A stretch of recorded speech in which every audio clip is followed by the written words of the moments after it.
뉴스 완전 정복하는 온유한 뉴스톱의 김준일 수석 에디터 나오셨습니다. 어서 오세요. 예, 안녕하세요. 네. 오늘 김영호 통일부 장관 후보자에 대한 인사청문회 예정된 날인데 이게 청문회가 정식 질의도 못하고 거의 1시간여 만에 중단이 됐더라고요. 예. 이게 결국 자료 제출 관련된 문제잖아요. 그렇죠. 청문회 발언 영상 저희가 준비했는데 함께 보고 얘기 나누실게요. 저도 지금까지 국회에서 활동을 하면서 여러 번의 인사청문회 했지만 이런 인사 후보자 자료 제출하지 않은 이런 후보자를 본 적이 없습니다. 제가 다른 후보자들이 어떻게 했는가 하는 것도 좀 조사를 해보고 특히 이제 이전에 있었던 이인영 장관이 그 인사청문회 때 자료 제공이 어느 정도였는가 하고 비교를 한번 해봤습니다. 지금 김영호 통일부 장관 후보자의 경우에는 아주 기본적인 자료를 안 냅니다. 후보자, 배우자, 직계, 비속의 주식 거래 내용, 그리고 부동산 임대차 계약서, 또 후보자와 직계 비속의 병적 기록부, 그리고 배우자 직계 존비속의 과태료 부과 내역, 범죄 관세법 위반 내역, 그리고 학적 관련 사항, 건강보험료 부과 내역과 같은 자료를 일체 주질 않는데요. 네, 김상희 더불어민주당 의원 발언이었는데요. 그러니까 의원들이 지금 이 문제를 굉장히 성토하는 분위기네요. 예, 그러니까 뭐 자료를 많이 안 냈다라는 건데 사실 이제 청문회 때 항상 이런 게 뭐 어느 당이 뭐 여당이든 항상 이제 야당이든 이제 벌어지긴 했는데 김영호 지금 후보자 같은 경우에는 조금 역대급이다 뭐 이런 얘기들이 좀 나오고 있어요. 네네. 일단은 지금 제일 논란이 된 게 과거 이제 유튜브 활동을 하면서 영상들을 상당히 많이 올렸는데 그게 이제 문제가 된 게 있어서 그거를 내라고 그랬거든요. 근데 이제 그거 다 삭제했어요. 김영호 후보자가. 그래서 이게 복원에는 한 달 걸린다라고 얘기했는데 구글 코리아에 문의하니까 바로 된다.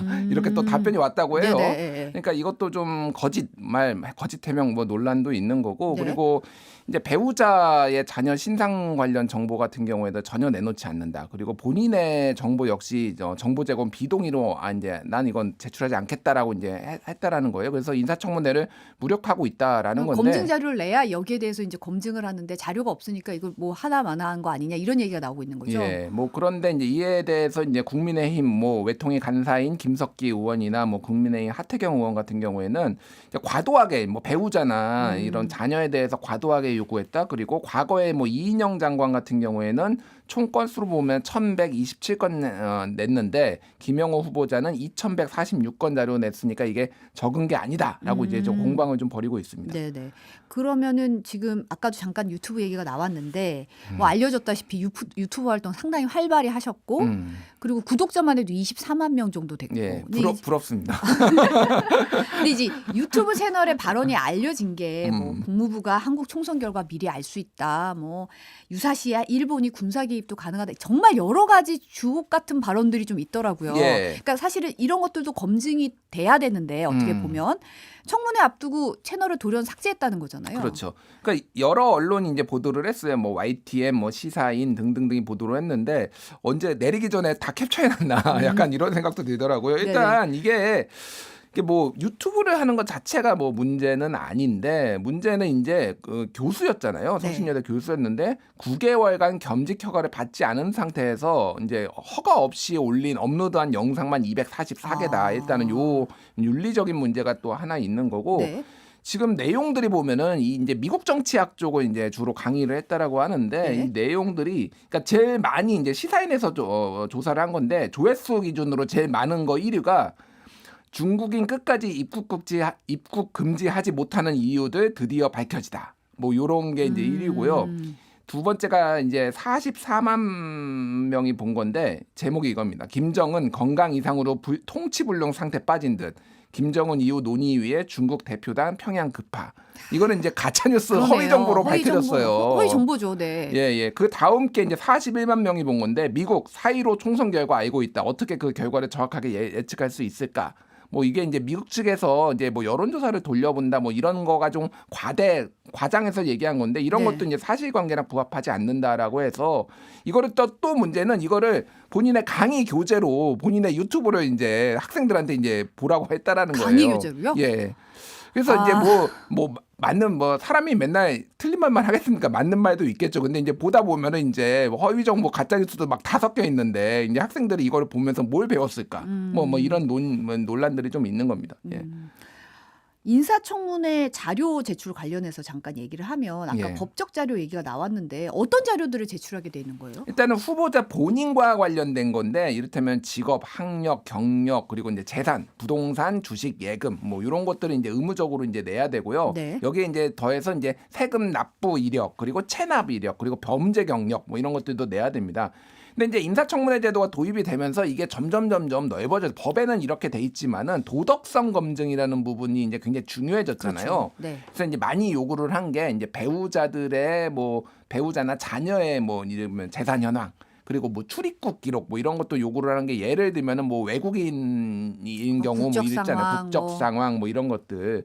근데 이거를 이제 제출을 안 할 경우 강제 사항은 아니에요. 그러니까 제출을 안 할 경우에는 제출을 안 한다라고 하고 이제 뭐 그 사유에 대해서 이제 얘기를 해야 되는 거거든요. 네. 근데 김영호 후보자 같은 경우에는 이제 후보자 개인 정보는 제한적으로 공개하고 나머지는 전부 제출하지 않겠다라고 한 거니까. 그러니까 그 이제 민주당에서 얘기를 한 게 역대급이다고 얘기를 한 게 천봤다. 그러니까 나머지는 하나도 제출 안 하겠다라고 한 사람은 이제 천봤다. 뭐 이런 얘기들이 나오는 거죠.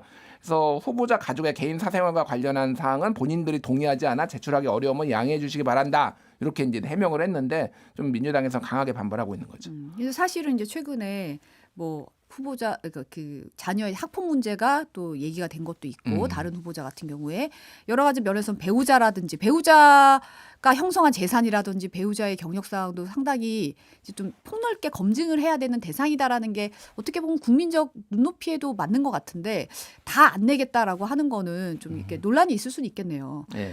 근데 지금도 뭐 아까도 인사청문회 때마다 이 자료 제출이 항상 논란이 됐잖아요. 그렇죠. 어떻게 보면 법적 의무 자체가 좀 허술하다는 지적도 있더라고요. 그렇죠. 이게 이제 뭐 역대 정부도 여러 논란이 있었지만 이 정부 들어서 좀 여러 차례 논란이 있었고 작년에 이제 한동훈 법무부 장관에 관련돼서 이게 어디까지 자료를 제출할 것이냐에서 놓고 이제 법사위에서 이제 의원들끼리 세게 붙었거든요. 그래서 이제 그 야당에서 그때 제출을 하라고 요구한 게 2004년 이후 배우자 및 직계 좀비 속의 출입국 기록, 뭐 후보자 및 배우자의 국적 변동 사항, 뭐 이거를 왜 안 주냐라고 얘기를 했어요. 이게 왜 그러냐면은 한동훈 장관이 이제 그 딸을 이제 외국에서 나와서 이제 뭐 콜롬비아 대연가 뭐 연수하면서 뭐 나왔는데 네. 뭐 이게 뭐 원정 출산이 있는 거 아니냐 뭐 이런 의혹도 있었고 등등등 네네. 해가지고 이제 보겠다라는 거고 자녀와 관련해서 뭐 여러 이제 뭐 그런 것들이 있었잖아요. 그렇죠. 뭐 이제 학교 문제, 뭐 학력 부풀리기, 뭐 등등등은 이제 보겠다라는 건데 이거를 이제 전부 제출을 안 하거나 뭐 그랬다라는 겁니다.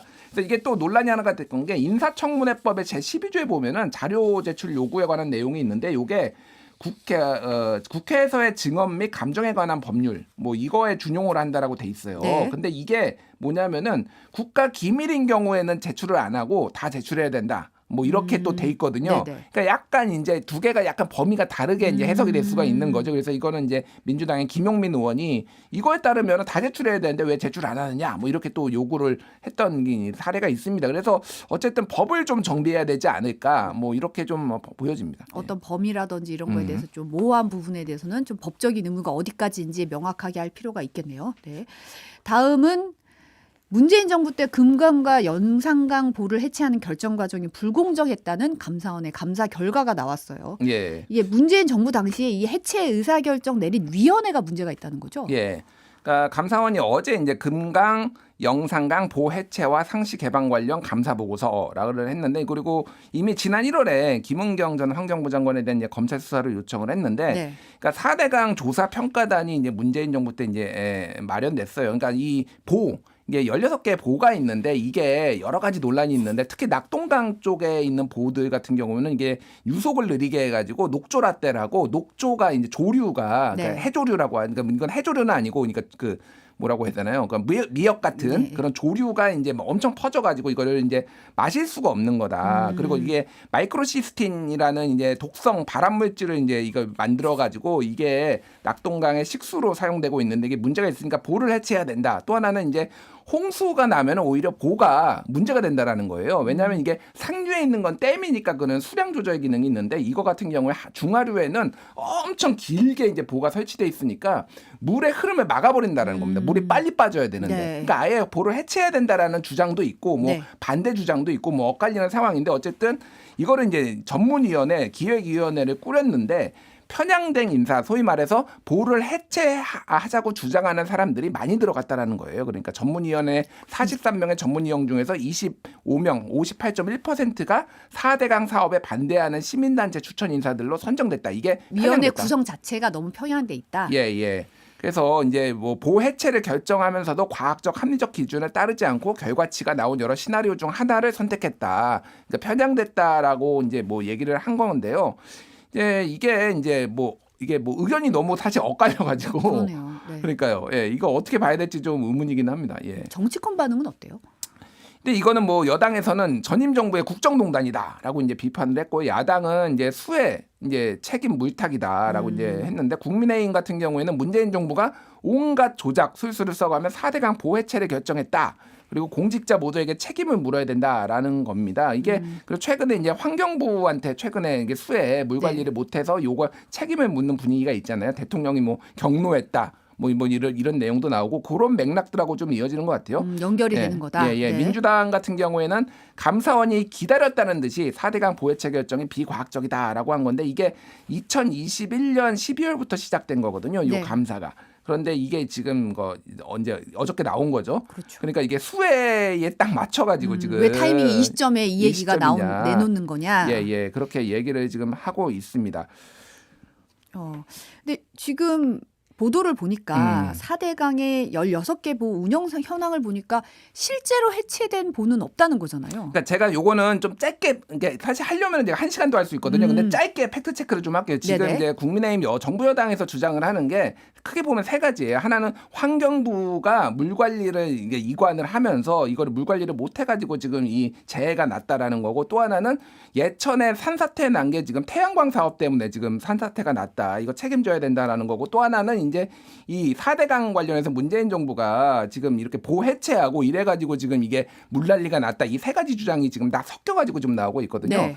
먼저 이제 환경부 얘기부터 짧게 말씀드릴게요. 그러니까 물관리 일원화의 책임으로 그러니까 국토부는 양을 관리하고 환경부는 그동안 질을 관리했는데 그렇죠. 요거를 이제 합쳐야 된다. 치수 관리를 합쳐야 된다. 합쳐야 된다라는데 이게 문재인 2017년 대선 당시 문재인 후보의 공약이기도 했지만은 그 홍준표 자유한국당 후보의 공약이기도 했어요. 물관리 일원화를. 네. 그래가지고 이거 2018년에 정부조직법을 이제 그래서 환경부를 이관하자라고 이제 뭐 정부 여당에서 했는데 그때 네. 자유한국당이 반대하다가 2019년에 결국은 투표로 합의가 됐거든요. 이게 네. 선진국이 그렇게 한다라는 거예요. 그러니까 이제는 양이 아니라 물이 중요하고 이거를 하나에서 관리를 해야 된다라는 게 그동안에 모든 그때 뭐 바른정당 유승민 후보도 그렇게 주장을 했고 다 모든 후보가 다 주장을 했던 거예요. 네. 근데 그러면 이게 지금 환경부로 옮긴 게 그러면 본인들이 이제 국민의당 전신인 의원들이 다 투표해서 간 건데 이게 이제 문제가 있느냐. 그리고 두 번째는 이번에 그러면은 물난리가 난 게 오송에서 죽은 게 사람들 이제 참사 죽은 게 그러면 이게 환경부 때문이냐라는 거예요. 환경부 산하에 홍수 통제소가 있는데 이번에 금강 홍수 통제소는 15일 4시 10분에 정확하게 홍수 경보 발령해가지고 다 연락도 다 했죠. 충북 독청 뭐 이렇게 흥덕구청 해가지고 76개 기관에 보냈거든요. 근데 그 기관들이 지금 안 움직이고 교통 통제 안 해가지고 이제 한 건데 그게 이제 물타기다라는 거고 산사태 같은 경우에는 이제 문재인 정부 때 이제 산지에 산사태가 그러니까 태양광이 태양광, 만들어진 거는 맞는데 이게 사실은 박근혜 정부 때부터 이게 시작이 된 건데요. 이게 허가가 나는 게 한 2, 3년 걸리거든요. 그러니까 문재인 정부 때는 2019년에 이거를 금지했습니다. 그래가지고 이게 박근혜 정부 때 시작이 돼가지고 그때 네. 허가가 다 난 게 이제 문제가 돼가지고 된 거고 결정적으로 이번 산사태 예천에 난 거에 태양광이 하나도 없어요. 한 개도 없습니다. 네. 그러니까 인과관계가 안 맞는 거예요. 뭐 산지 태양광을 비판할 수도 있지만 이거는 산사태랑 아무런 관련이 없다라는 거고 4대강 같은 경우에도 말씀하셨지만 지금 해체를 하겠다라고 문재인 정부에서 결정을 한 건데 세종보, 그러니까 금강에 있는 그리고 공주보 이 두 개인데 해체를 안 했어요 지금. 그러니까 해체된 게 아무것도 없습니다. 그러니까. 해체 결정은 내려졌는데 예. 실제 해체까지는 안 갔다 예. 아직까지. 그리고 예. 아까 전에 말씀드렸듯이 보 때문에 오히려 물길이 막혀가지고 홍수가 더 난다라는 이제 전문가들의 의견도 있거든요. 네. 그러니까 이것도 그러니까 말이 안 되는 거예요. 그러니까 이건 뭐 종합해 봤을 때는 어쨌든 뭐 4대강에 대한 논쟁을 할 수가 있는데 사업에 대해서 근데 이거를 수혜 책임을 지금 이거를 다 이거를 묻는다. 이거는 다 이제 사실상 거짓말인 거고. 가짜 뉴스에 저는 준한다고 보는데 정부 여당이 굉장히 무책임하다. 뭐 이런 말씀을 안 드릴 수가 없고 팩트가 제가 뭐 궁금하시면은 정부 여당하고 저하고도 논쟁을 한번 붙어봤으면 좋겠습니다. 네. 네. 그러니까 이런 부분에 있어서 수해가 나고 재난 상황에 있을 때 모든 사람들이 힘들어하고 이럴 때 이런 식으로 이제 뭔가 잘못된 오도된 정보를 흘려가지고 뭔가 물타기하고 이런 건 좀 문제가 있겠네요. 정확하게 원인을 좀 파악할 필요가 있으니까. 근데 제가 봤을 때도 4대강 관련해서 감사원이 지금 몇 번째 감사하지? 이럴 정도로 지금 몇 번씩이나 하고 있고 결과를 보면 이게 정권에 따라서 계속 바뀌고 있는 거잖아요. 5번째예요. 이번이 다섯 번째. 이제 이명박 정부 때 그리고 이명박 정부 말기에 한 번 하고요. 그리고 박근혜 정부 때하고 문재인 정부 때하고 지금 문재인 정부 말기부터 윤석열 정부인데 이게 그러니까 문제 없음. 이명박 정부 때는 뭐 네. 당연히 그렇게 나왔겠죠. 그 다음에 이제 이명박 정부 말기 때 보 내구성이 부족하다. 그리고 그 다음에 박근혜 정부 때는 건설사끼리 담합했다. 그러다가 문재인 정부 때는 홍수 예방 효과가 없다라고 했다가 이번에는 또 경제성 분석이 부적절하고 편향된 위원회 구성했다 그래가지고 영원히 이거 감사만 하다 끝날 것인가 이런 생각이 드는데 어쨌든 좀 아니 이럴 정도로 여러 차례 들어보는 사안이 있나요? 그러니까요. 저도 이게 이렇게 굉장히 이게 그래서 정권의 입맛에 맞게 감사원도 움직이고 있다라는 비판을 좀 받을 수밖에 없을 것 같은데 좀 전문가들의 의견으로 좀 객관적으로 좀 했으면 좋겠습니다. 네. 이 거액의 가상자산 투기 논란 일으킨 김남국 의원에 이어서 이 의원에 대해서 국회 윤리심사자문위가 의원직 제명 권고했죠. 예, 이러면 그래도 가장 높은 수위 징계인 거잖아요. 그렇죠. 이제 출석 정지 한 달 그 밑에가 그거니까 사실 이제 윤리특위 쪽에 제가 조금 알아보니까 출석 정지를 하는 거는 의미가 없다라는 기류가 좀 있었다라고 해요. 이제 네. 가장 중징계인 의원직 제명이 나온 게 하나는 이제 상임위 도중에 200번 정도를 거래를 했고 네. 기준으로 거래 총액이 이제 99억 원 정도 된다라는 건데 네. 이거는 이제 사실은 이렇게 거래를 계속하면은 누적이거든요. 이제 경찰에서 도박을 판단하면은 뭐 도박 판돈이 1억이다 그러면은 1억 원에 쌓여 있는 게 아니라 계속 판이 몇 번 돌았냐 그렇죠. 곱하기 얼마 해서 이렇게 계산하는 거니까 조금 부풀려졌을 수도 있다라는 게 민주당 쪽의 얘기긴 하지만 어쨌든 이런 게 굉장히 중하다. 결정적으로 이 국회의원 본연의 직에 관련돼서 태만한 것이 이게 좀 심각하게 그렇죠. 본 것 소위 같습니다. 도중에 거래를 계속 했다는 거니까. 그렇죠. 예. 네. 근데 이게 그러면 실제 의원직 제명으로 가게 되는 건가요? 절차가 어떻게 되죠? 이제 이거는 그 본회의 투표를 해야 돼요. 이제 본회의 투표를 해야 되는데 이게 이 재석이 아니라 기준이 재적 의원이에요. 재적 의원. 예, 그러니까 투표에 참여한 사람이 아니라 국회의원 300명 중에 3분의 2가 찬성을 해야 돼요. 쉽지 않네요. 200명입니다. 그러니까 그러네요. 이게 네. 과반도 150명도 아니고 200명이기 때문에 전원이 다 참석하지 않는 경우도 많고 그 중에서 이제 200명을 넘기려면 이게 쉽지가 않아요. 그래서 지금까지 역사상 1979년에 김영삼 총재가 야당 대표였죠. 네. 이제 정권의 사실 주도에 의해서 제명된 거 빼놓고는 한 차례도 없고요.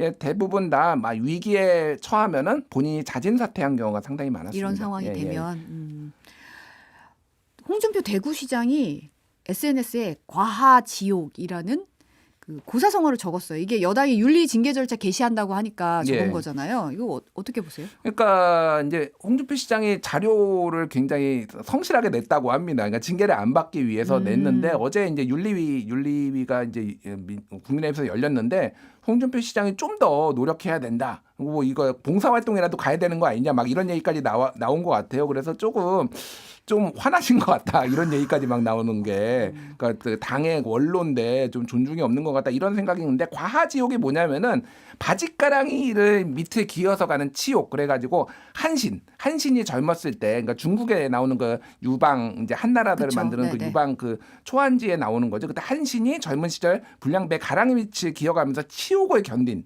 이건 이제 과하지옥이라고 하는 거거든요. 그러니까 지금 굉장히 치욕적이고 불만족스럽다라는 거를 좀 간접적으로 비친 것 같아요. 직접적으로 비친 것 같습니다. 간접적이 아니라. 직접적으로 예. 내가 이런 치욕을 감수하면서 지금 버티겠다 뭐 이런 예. 모습을 보이네요. 네. 다음은 저희가 어제도 전해드렸는데 이제 초등학교 교사가 자신이 근무하던 학교에서 극단적 선택을 한 거. 이제 지금 학교 앞에 추모 메시지 쌓이고 화환도 많이 있고 추모객도 2,000명이 넘었다고 하더라고요. 예, 이제 뭐 화합만 지금 뭐 1,500여 개가 지금 모였다고 하니까 네. 그래서 특히 이제 국화를 들고 동료 교사들이 이제 헌화를 하는 이제 뭐 추모 행렬이 굉장히 이어졌다. 줄이 길더라고요. 그리고 이제 포스트잇을 써가지고 굉장히 뭐 고인의 명복을 빈다 이렇게 해서 조금 교육계 전체가 뭐 일반 시민들도 그렇지만 좀 많이 이번 사태로 굉장히 충격도 받고 좀 부글부글 많이 끓고 있는 것 같습니다. 그러니까 뭐 예. 얘기 들어보면 터질 게 터진 거다. 이게 동병상련이다. 뭐 메시지도 보면 나는 당신이다. 뭐 이런 식의 메시지들도 많더라고요. 보니까 이번 사건 관련해서 사실 각종 의혹이 제기된 상황이고 이와 관련해서 서울교사노조가 자료를 냈는데 이거 관련한 인터뷰가 오늘 김종배 시선집중에 있어서 이 발언 한번 들어보시죠. 해당 학교의 상황은 그 학교가 서희초가 학부모 민원이 너무 많다. 그리고 대부분의 교사들이 근무를 매우 어려워했다라는 증언이 있었고요. 그리고 저경력 교사들한테 경력이 있었던 나도 힘이 들었는데 저경력 교사가 근무하기에 매우 힘든 학교다라는 말도 있었고요. 네. 그리고 학교 폭력을 담당했던 선생님의 말로는 예. 그 학교에서요. 처리 당시에 어떤 학부모가 나는 땡땡이 아빠인데 나 변호사다라고 하면서 학교 폭력 업무 당시 업무 피로를 해상하면서 서희초의 민원 수준이 상상을 초월할 정도라고 이렇게 말씀을 해주셨습니다. 이런 정황과 지금 현재 서희초 해당 학급에서 4명의 학생이 좀 힘들어했다. 그리고 다툼이 있었고 그리고 학급 그 가운데 어떤 학부모인지는 모르겠으나 한 학부모에게 선생님의 전화번호가 노출이 되었고 그리고 수십 통의 민원 전화를 받아서 그 선생님께서 너무 힘들어서 너무 소름 끼친다. 그리고 방학 때는 휴대전화 번호 바꿔야 되겠다라는 말을 했다라는 증언도 있습니다. 이런 걸로 봤을 때 학부모 민원 그리고 학교 폭력 처리의 업무에 좀 피로도 스트레스 이런 거는 있었다라는 것이 짐작이 됩니다. 네, 이거 보니까 많은 분들이 비극이다. 삼가 고인의 명복을 빈다고 많이 댓글을 남겨주셨고 역풍이다님은 아는 언니의 아들도 초등학교 교사인데 오늘 저녁에 조문 간다고 하더라라고 말을 전해주셨는데요. 또 이번 사건 듣고 국회의원 가족 갑질이다 이런 의혹이 제기가 되면서 뭐 어제는 한교 국민의힘 의원이 아니다라고 입장문을 냈고 서영교 민주당 의원도 이제 이런 얘기가 돌았나 봐요. 예, 뭐 그런 얘기가 이제 최고위원이죠. 그 돌았는데 본인이 이제 해명을 했어요. 그러니까 서영구 의원이 본인의 자녀는 지금 미혼이다. 그러니까 결혼도 안 했다라는 거. 자녀가 그러니까 손녀죠. 그러니까 본인한테는 이제 손녀가 없다라는 거죠. 한마디로 얘기를 하면은. 네. 그래서 악의적인 허위사실 유포에 대해서 법적 조치에 들어가야겠다 이렇게 얘기를 했고요. 네. 국민의힘은 어저께 이제 그 한기호 의원이 이제 이런 연루가 됐다라는 거를 김어준 방송인 김어준 씨가 본인의 유튜브에서 한기호라는 이름은 얘기를 하지 않았지만은 국민의힘의 삼선 의원이 개입이 됐다. 라는 취지의 발언을 했거든요. 네네. 그래서 이게 조금 많이 확산되는데 이거를 이제 김어준 씨를 경찰에 고발하기로 이제 했습니다. 그래서 이게 가짜 뉴스를 지금 이제 야권에서 생산하고 있다 이렇게 얘기를 하고 있고요. 그리고 지금 뭐 요거 하나만 말씀드리면은 네. 여기가 아까 말씀하신 서희초등학교가 이게 강남하고 서초역 사이에 있거든요. 네. 여기에 그 법조인들이 그렇게 많이 산다고 그렇죠. 합니다. 네네. 그래서 뉴스원 오늘 기사 제목이 나 누구누구 아빠인데 내가 변호사야. 상상 초월 서희초 학부모들 그래가지고 어마어마하게 이 법조인들이 학부모들한테 교사들한테 갑질을 해왔다. 제가 뭐 특정 직군을 얘기하려는 건 아닌데 이게 굉장히 스트레스라서 이 학교 자체를 좀 기피하는 현상이 있었다라는 것까지 좀 언론 보도가 나오고 있습니다. 안 그래도 지금 교사들이 강남 서초 근무 기피한다. 너무 대단한 학부모들 만나서 흔히 말하는 극성 민원인 이런 역할을 하는 분들이 많다. 이런 얘기가 좀 나오고 있더라고요. 저는 우리 애 교사가 누군지도 아직 본 적도 없어서 바빠서 제가 예. 네. 근데 이게 어떻게 보면 지금 이주호 부총리 겸 교육부 장관이 오늘 간담회도 열고 예. 학생의 인권이 과도하게 강조하는 이제 제도와 문화 때문에 이제 정당한 교육 활동이 위축되지 않도록 해야 한다. 그러면서 학생 인권 조례를 정비하겠다라고 밝혔어요. 이 부분은 어떻게 보세요? 그러니까 학생 인권 조례가 진보 교육감들이 주로 이제 이거를 주도해서 만들었기 때문에 네. 과거에 어제도 저희가 얘기를 잠깐 했지만은 과거에는 이제 폭력이 난무하는 교실이 좀 있었거든요. 그거를 막기 위해서 학생들의 인권을 보호하겠다라는 건데 이게 과도해서 그래서 교사들의 인권이 제대로 보호되지 않는다라는 게 지금 현재 전체적으로 정부 여당의 좀 기조인 것 같아요. 그래서 네. 장해찬 국민의힘 그 최고위원도 뭐 이런 지적을 했거든요. 네. 그거에 이제 부응하는 건데 저는 뭐 이제 좀 비례를 맞춰야 된다라는 생각을 합니다. 근데 이게 정말로 학생 인권 조례 문제일까? 왜냐하면은 이거는 대부분 학부모들이 지금 학생들보다 학부모들이 지금 극성을 피워가지고 지금 스트레스 받는 경우가 더 많거든요. 왜 우리 애한테 이러느냐, 왜 차별하느냐, 뭐 당신이 교사냐, 뭐 이런 식으로. 그러니까 어제 그 국민의힘의 그 이준석 전 대표가 얘기를 한 건데 아예 학부모하고 학생 그 교사하고 직접 연락을 못하게 금지해 버려라. 이게 이걸로 스트레스를 너무 많이 받는다라고 하니까 뭐 이런